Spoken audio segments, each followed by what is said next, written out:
Welcome to today's collective reading. This is Trinity Gaia Oracle, also known as Trinity Gaia Consciousness. I invite you into this space, your spirit team and the divine, to allow for the best and highest to be able to be brought through in this reading for all concerned.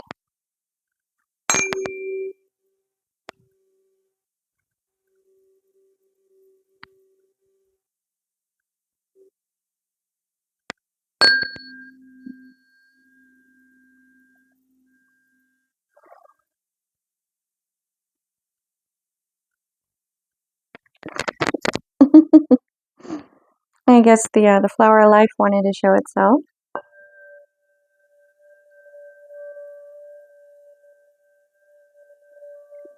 Anchoring in light codes.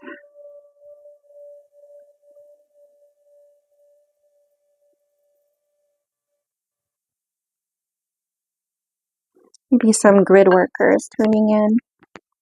And pretty much what that could mean is that, you're anchoring in like spheres of protection around your home, around your block, around your city, your state.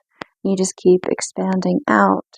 However your unique resonance would be with that. Okay, this will be the first time I'm actually using this deck, and it's interesting, that's exactly what I reached for right away. I just got this deck, and it's called the Feral Psychic Oracle of Untamed Truth. What really jumped out to me when I was encountering this deck initially was, aren't we all kind of a little bit, feral in that there's a certain amount of exploration that you can only do solo. Some of us have more of that than others. Some of us are blessed to have others around us that we can communicate with in person in our daily lives that are walking similar paths. The interesting thing here is that this comes with specific spreads here. So we're going to start with this Shadow Whisper reading. This is a 2-card pull. First is, what part of you wants control? Okay.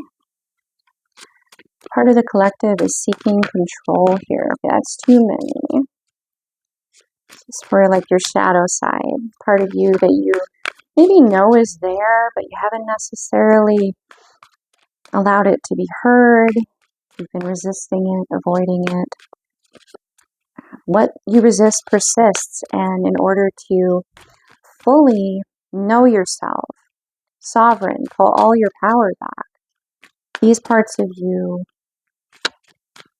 however unpleasant, you may expect it to be worse than it actually is. You may feel that it's going to be this way, but it ends up being a very healing experience, very empowering one. These parts of us, they really just long to be heard. Okay, we have the Trailblazer. When you walk into the unknown, you teach others what's possible. Will you be brave enough to be the first? What's coming to mind with this image initially is like staking your claim on uncharted territory. Like in the Wild West, people would do like mad dashes to claim plots of land. So practically, I don't even know if there was like a monetary exchange.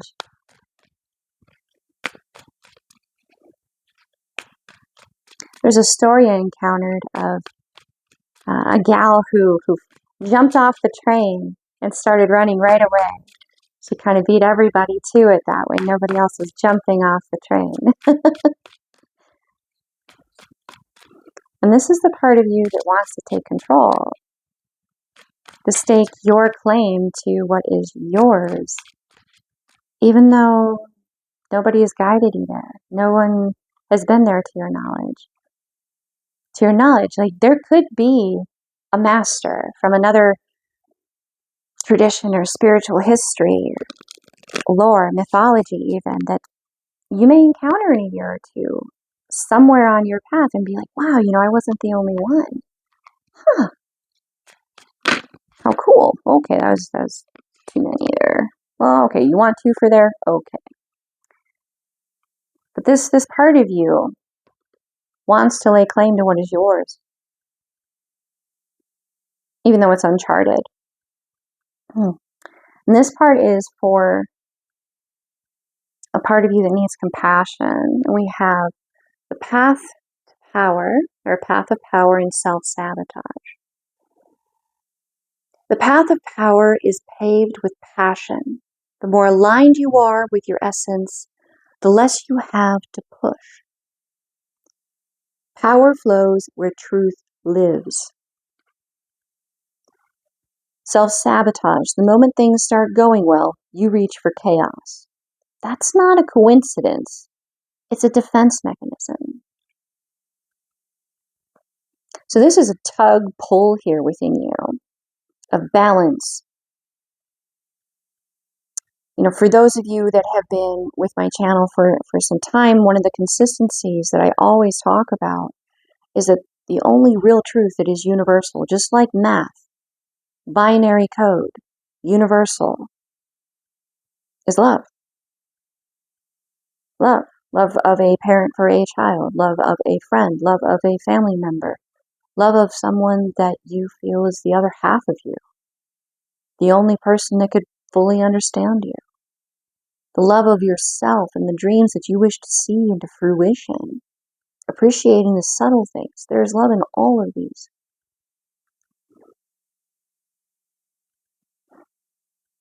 It cannot be boxed in. A lot of times we really hyper-focus on one thing because we think that love is the love that's going to make it all peaceful. But life is constant change, which means chaos is a part of everything that we do. It's how we choose to work with it. So every time that things start to go well, you're like, oh, I don't know, this is a little too good to be true, which is completely relatable. Completely relatable. So being that this truth, like wherever you are encountering joy, happiness, things are just going well, you're starting to appreciate, value, experience, love your life more. Love getting to be the you that you get to be because of this new dynamic present in your environment. And when that starts to happen, you reach for chaos because chaos is familiar. You're used to following, and you want to claim that path that is uniquely yours. You're used to going with the flow. You're used to, oh my gosh, I don't want to say that, but you're used to being a sheep, even though you're not. You're not just following everybody right off the cliff.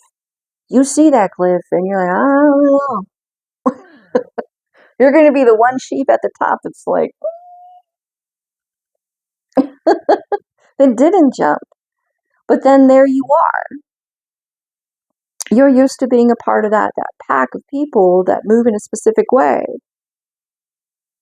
And you have the wisdom to not jump off the cliff with all the rest of them. But that is like a scene from a classic horror movie. I'm pretty sure. Oh, that's coming to mind. There might be some movie buffs that are watching. You guys can probably get the reference there. However, you stepped aside. You're the one sheep that's like, man, I know that's going to not go well. Now what do I do with myself?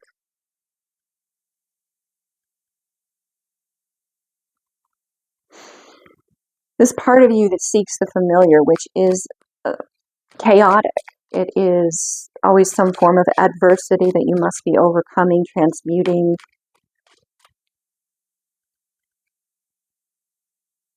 It's familiar, and being in a state of things going well and allowing them to just be there. It's almost like you become hyper vigilant. You're like, this is too good to be true. There's got to be something off here. Which, yet again, it is very natural. Especially if you're empathic, you're used to being able to notice the things that don't add up. You're like a walking lie detector. You're able to tell when anything's off. So if things are going well, you're like, that part of you, oh, there's like this deep hurt there with that. I can definitely feel for you guys in this. The concept that because you know you're an empath and you're a walking lie detector, you're a walking pattern detector, you see things that others don't, and when you try to share what you see, well, doesn't always go well. And then when things end up actually happening or coming to light and you ended up being right, then they're kind of like, well, you made this happen because you pointed it out. I wouldn't have even been looking for it or seen it. It wouldn't have even been a thing had you not said anything. So you're just kind of always darned if you do and darned if you don't kind of a feel. So that part of you, even if they cannot see it and wherever you are on your path, because you're like, you know what, I'm going to claim what is mine, and it's not a path that I've witnessed anybody else walk. I have no idea what I'm actually in for in this plot of land, this path that is uniquely mine, and I'm not following this crowd. I have no idea what's there.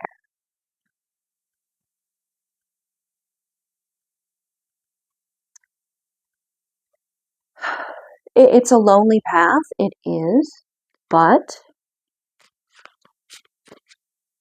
this is a power that you've been given, an insight that you have been gifted with. It has been something that has been in the works in your bloodline for some time, for generations.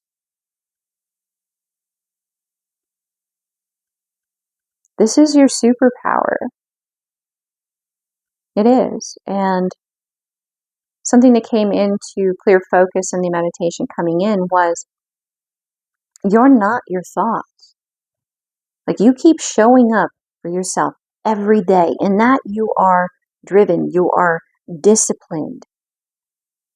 And to give yourself a little bit of credit for that, because you're walking a path that you don't have a guide for. You don't have a map. You're figuring it out, like you're surveying the land yourself. You're learning as you go. And while you may have thoughts, you don't have to feed them. While they may trigger emotions, you don't have to amplify them.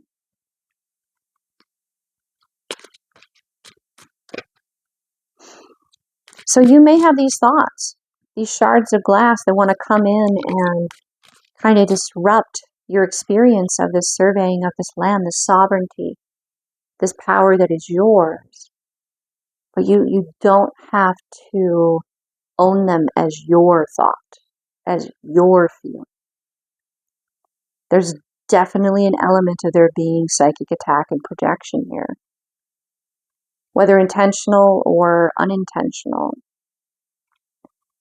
This part of you is asking for you to be compassionate with it. I get the feeling that there's a balance being struck, like you have just decided this shift with you. Like, it's been in the works for a bit, but you're owning it. You're owning it now. You can now, because there were some shifts, some new knowledge, some new experience that came to you that allowed you to connect a few more dots in the pattern within you to be able to authentically own it. And when you do that, ooh, the power behind that shift, like it's there, it's locked in. And that shift has been felt. You are making waves in like the conscious field. The shift that you've made has been very noticed, especially by these energies that want to come in and make this an unpleasant instead of an empowering experience. There's a balance, a dance right now, a harmony at this new shift that you're beginning to kind of get a feel for. It may be a little intense at moments, but you're observing your thoughts, you're observing your emotions, and you're able to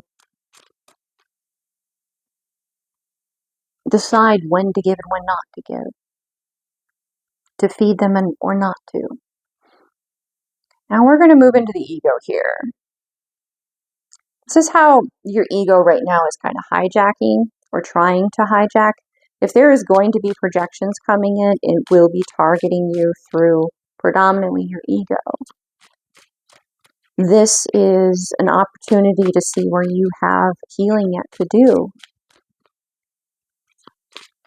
You can choose to allow this to be something that kind of knocks you down for a bit, a while, or just really gets the best of you and you find yourself giving way more than you really want to, feeding that fire that it's trying to stoke in you, to hijack your thoughts and emotions and get you to create your experience the way that these projections want you to. So that will predominantly be coming in through the ego. And this is the part of you that holds most of your wounds, your triggers, your traumas.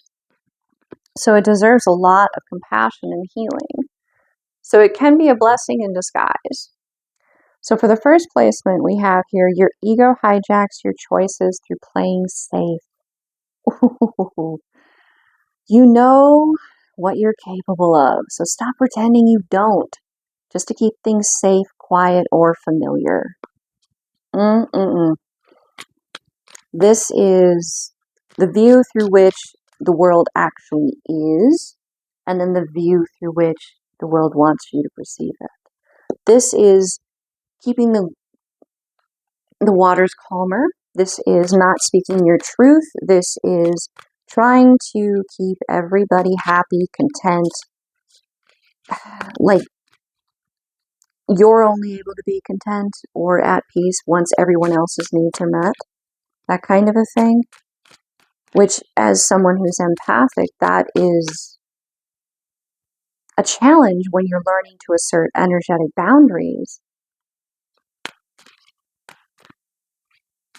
Because you can find that peace more if those around you are at more peace. So maybe it's time to let some people go. Maybe it's time to take a break from people or certain people, certain environments. And this is the root trauma or the ego wound, the scarcity. Scarcity isn't just material. It shows up in how you love, how you trust, how you receive. Are you brave enough to believe there could be more? Looks like there's like a bit of a labyrinth in the ripples underneath this broken bowl. And the moon is like pouring into it. And it's just leaking right off the side here.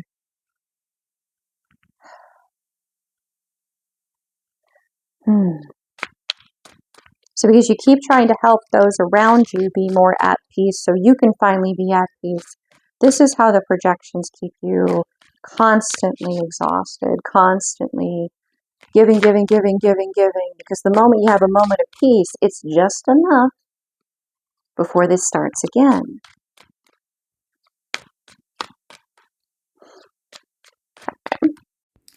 What your higher self would choose in this state. Your way to heal this. Okay, that's way too many. Only like 4 or 5 there. Oh my goodness, but I did catch a glimpse of, so there's a sense of new beginning. If you could view this differently, how would you? How would you reframe it? Okay, we have negative creator. You're a creator no matter what. The question is, are you creating from fear or truth? That lightning striking the crown. She's in this desolate space. She's going within. There's such a feeling of conflict here. But it's all internal. I know it's kind of like something you hear a lot, but to go within, like everything that you need to overcome is within you. And if there is so much coming at you that when you go within you, all you feel is someone else's anger, someone else's rage, someone else's thoughts, then there needs to be more boundaries there. Because if you're not able to feel your own energy when you go within, your own thoughts, your own emotions, if that is not the strongest presence, then there needs to be some ties cut, some boundaries set. This people-pleasing thing here, because the moment you stop making other people's happiness the priority, yeah, you're going to make waves. You're going to piss people off because they're used to just you constantly doing whatever they want you to. You're like their crutch. You're their crutch. They can always come to you to dump their ick into, and then they go about it and they have a better day. Meanwhile, you're still holding their ick, which is why the bowl breaks and everything that is actually of you that they take and run around and be happier with, you don't have any. You just have their ick, which is why it's so overwhelming. But the moment you do this, no matter how much you're feeling, that illumination is, I need more boundaries. How do I set more boundaries? How do I do this? And you can get as creative as you desire to get. Visualization, paint, act it out, dream space, like whatever you need to do here. There's definitely a feeling of that. So now we're going to go into the cycle breaker, because this is something that you have probably had on repeat for some time, especially with those ripples around the bowl. So for the first placement, it's the pattern that you keep repeating. And what is this pattern that you would like to highlight for the collective here, tuning in, that they keep repeating? Woo, okay, that came out real quick. We have the twisted narrative. Oh boy. And this, it looks to me more like a fox. Fox is like trickster energy. They're not necessarily, like they have canine and feline aspects to them, but so they're not like one or the other. You've been clinging to a version of events that lets you stay angry, stay right, or stay stuck. And that story is your cage. So this has been something that has been on repeat in your life, possible many lifetimes. This is a dance that you're familiar with, which goes back to the self-sabotage. So anytime you start to feel like you're actually empowered, you've set those boundaries, and this isn't going to come back around again, you're like, but where is this is too good to be true. And that leaves an opening then for this to kind of come in and kind of rain all over your parade a little bit. So this is the cycle, the predominant theme of this cycle that you are repeating, allowing this trickster energy to come in and mess up your wheel. Like notice it's covering the like a wheel in the background. It's very like Mayan energy here. So it could be like a 2,000 some year cycle here. That's many, many lifetimes. And there's a pattern over the third eye. So it's very much your intuition. It's almost, ooh, this is a deeper layer. You guys, with that symbol over the third eye, this is someone or something projecting the concept of negative in your environment, and your thinking or feeling or looking for it is then used to create that. But it's not you creating it. It's them basically taking your wand out of your hand, channeling your energy by taking it from you, and then using that to create what they want. Ooh, ooh, ooh. All right, well, I'm kind of pissed off here that someone's doing this shit to you guys. Okay, what is the origin of this root here? Like, Where did this begin? How is this able to even continue to be something that comes in here? We have false knowledge. The stories that others have told us as though they're fact that are not true. This Black Panther is very like, I'm going to destroy this book. Rawr. This is fiction. Why are you reading it like it's fact? Just because just because you've always believed it doesn't mean it's true. What if you know is actually what you were conditioned to believe? So what are thoughts, beliefs, patterns that you've had for as long as you could remember?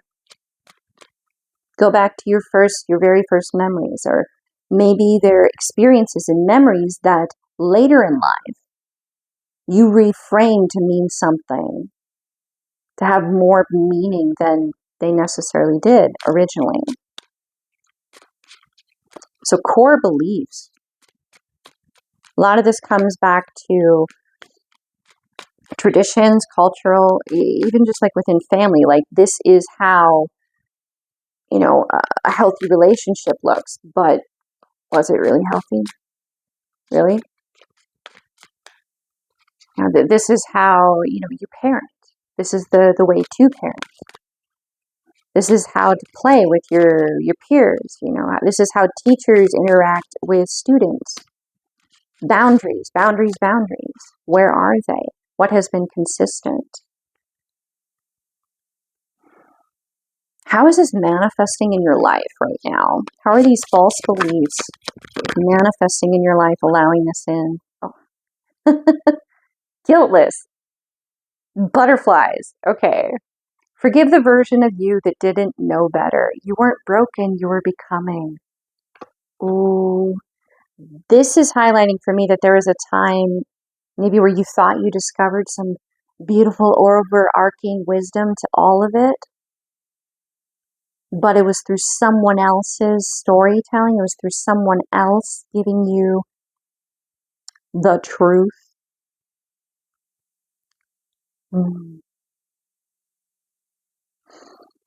Framing your new beginning the way they want it, disregarding the other butterflies. They want to highlight one.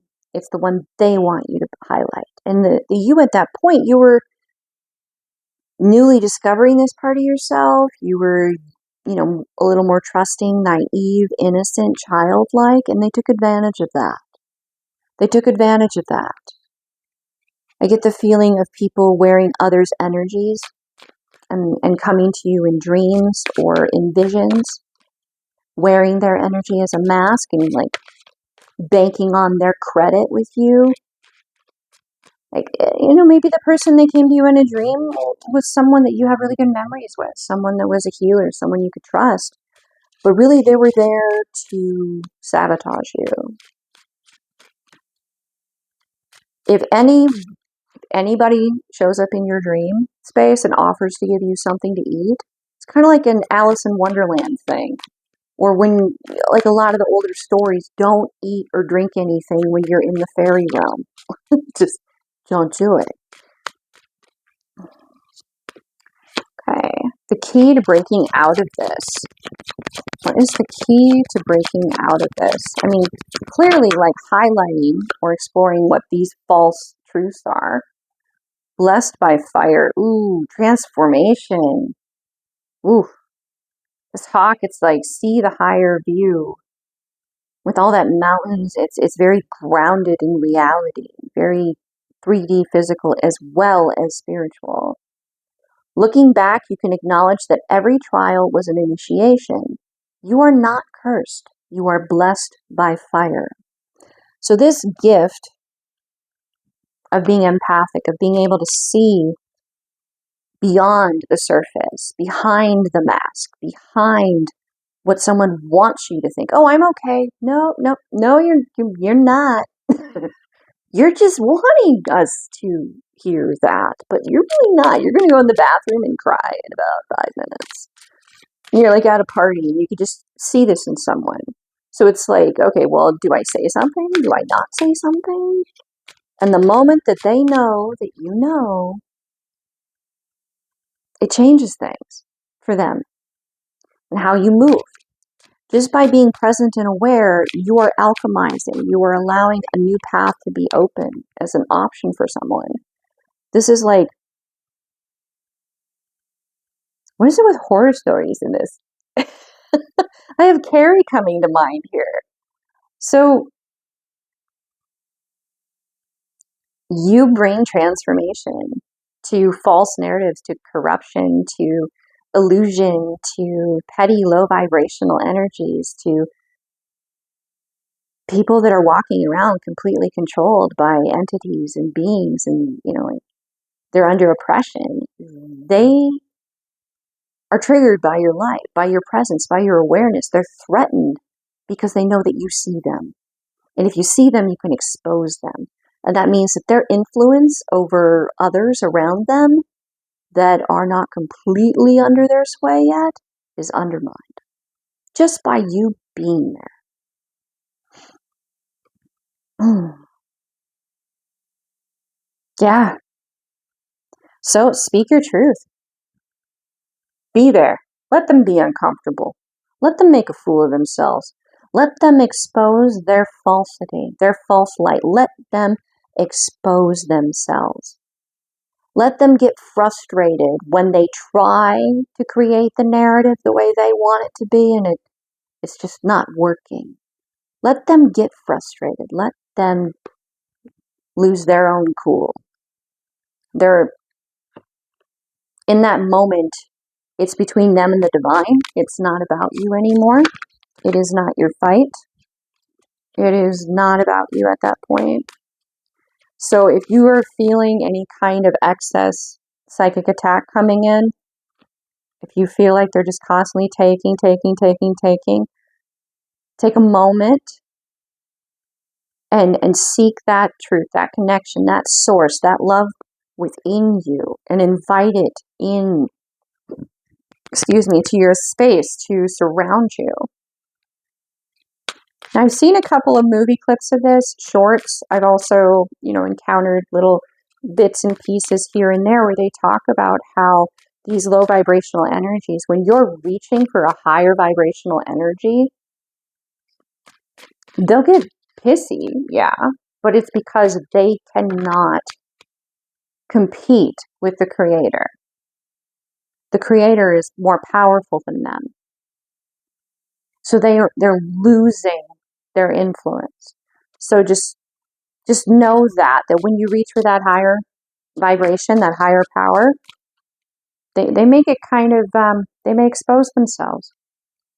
But you're moving out of their field of influence and they know it, and that's why they're getting pissy. If they lose control of you, if they lose the ability to influence you, no matter what they're throwing at you, they're going to lose influence over all the butterflies, not just you. That's another spin on the butterfly image there. It's another layer to it.